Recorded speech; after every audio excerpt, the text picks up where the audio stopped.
Sa ibang balita, arestado sa 2 araw na one-time, big-time operation ng Pangasinan Police ang 50 taong sangkot umano sa operasyon ng iligal na droga. Makibalita tayo kay Michael Season ng GMA Dagupan. 50 tao na ang naaresto ng Pangasinan Police sa 2 araw na one-time big-time operation sa probinsya. Mahigit kalahati nito, resulta ng mga isinagawang operasyon. Kabilang na ang 2 anti-illegal drug operation sa bayan ng Binmaley. Kabuanan ni Mary Grace de Jesus nang mahuli silang nagbabagsak umano ng shabu ng kanyang pinsang si Jeneline sa San Isidro Sur. Maniningil po sana kami.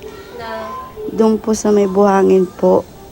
Bumibili naman daw ng shabu si John Oliveros, kay alias anak ng maaktuhan siya ng PNP sa Caloocan Sur. Si anak ma'am, nagbibida. May item siya doon ma'am. Ayun, tinatago-tago niya.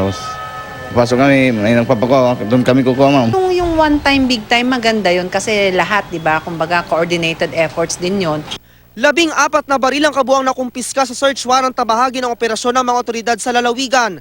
Pagtitiyak naman ng Pangasinan Police Provincial Office, patuloy ang pag-aksyon nila sa mga krimen sa lalawigan. Ang pagpatay sa negosyanteng si Adolfo Fernandez alias Doping sa Calasiao, nalutas na raw nila.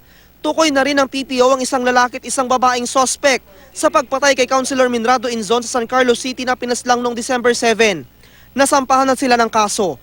Sa pagsalubong naman sa bagong taon, mas pinaigting ng pulisya ang kampanya laban sa indiscriminate firing.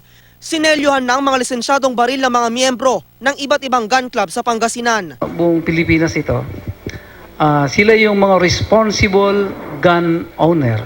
Membro din sila ng shooting club, kaya very responsible na mga yan. Michael Season, nagbabalita, Pilipinas.